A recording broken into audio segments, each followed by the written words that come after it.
At SimRacing Expo, I snuck into some weird private booth to try the latest version of Project Motor Racing, a simulator that's been chiselled at by the developers more than the walls in the Shawshank Redemption. In this video, I'm focusing on the physics and handling, what's good about it, what's bad about it, and why I have a fence post up my bottom. In order to enjoy unsubscribing, you first have to subscribe.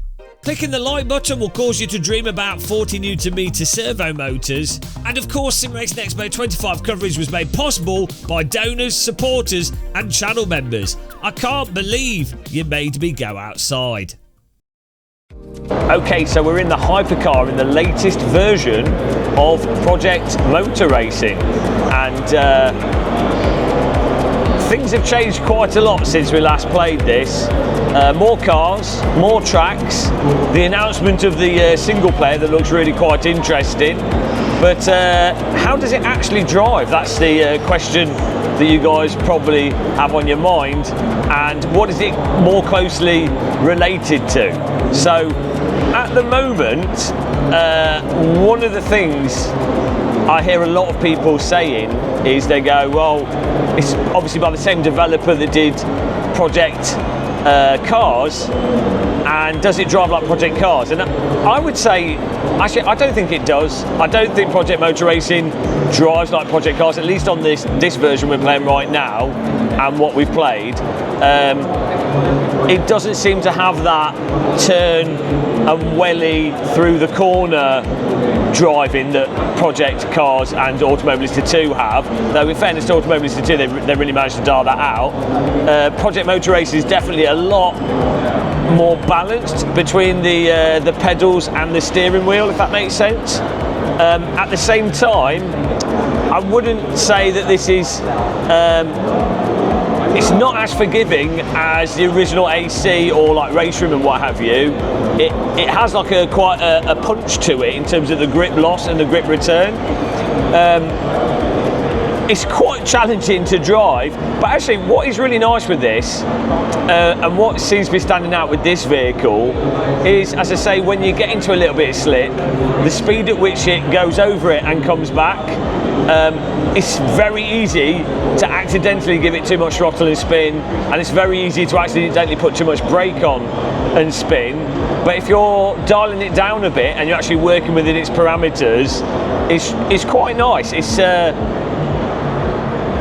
in a sense, it's less forgiving in some ways than iRacing, because the tyres are quite pokey and the grip comes and goes faster, but then it's more forgiving than iRacing in that it doesn't seem to just completely turn off when you get over the limit, but it will kick you in the ass if you do anything totally crazy.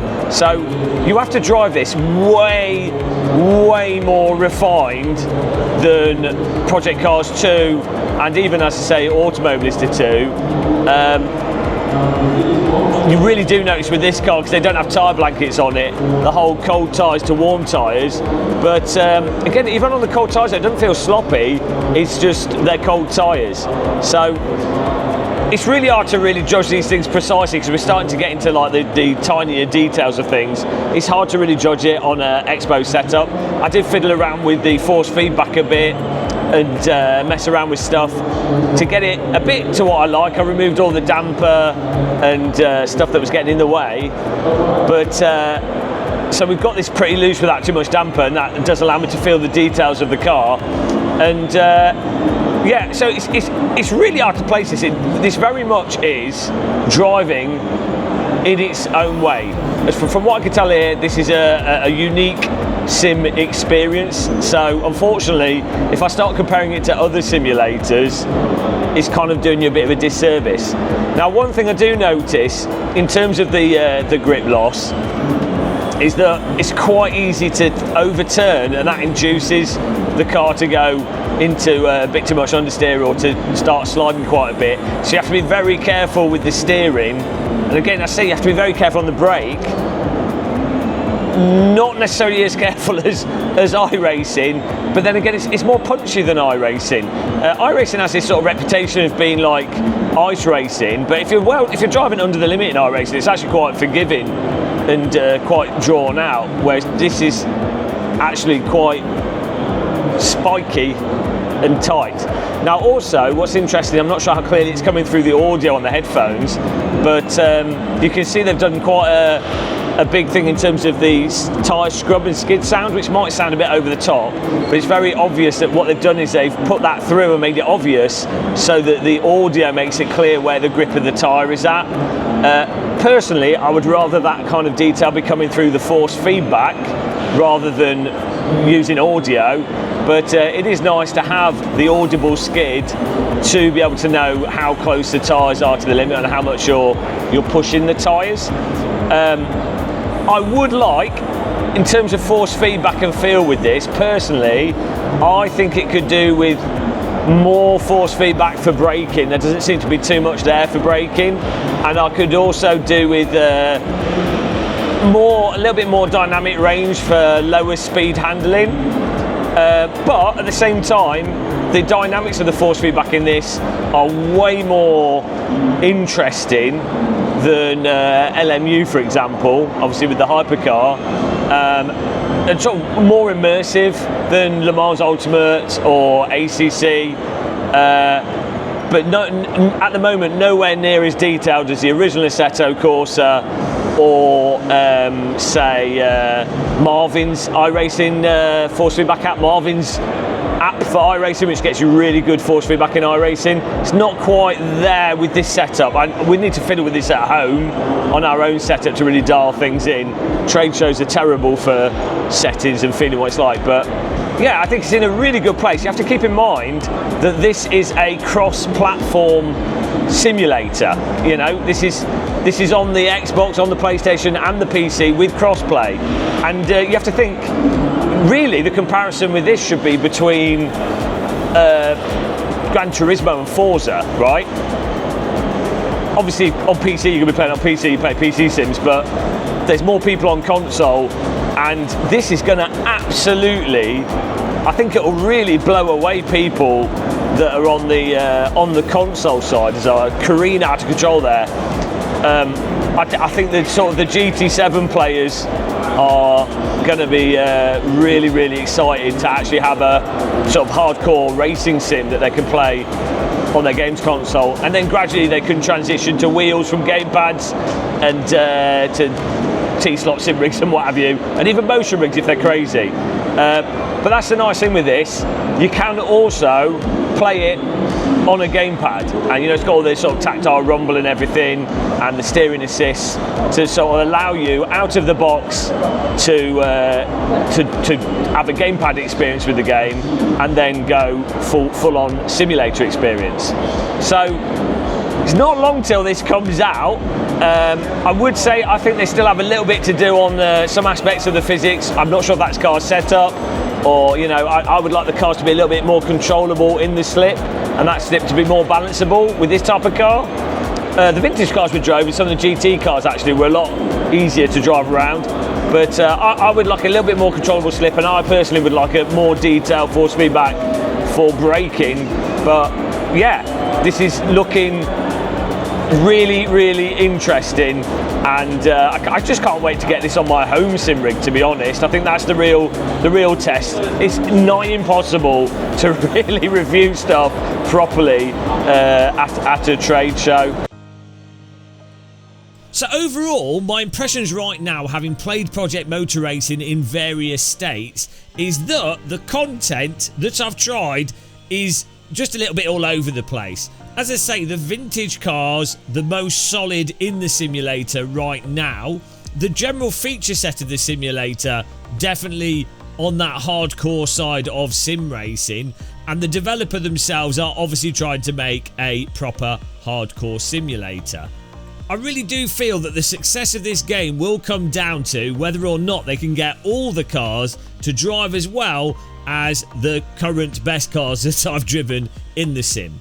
And I am a little bit concerned that what might happen is similar to what happened with Project Cars 2, where there were some vehicles in that sim that were really fun to drive, regardless of nitpicking physics. It was a fun driving game, but then other vehicles that were just absolutely bananas. I really hope that Straight 4 don't make that same sort of mistake with Project Motor Racing.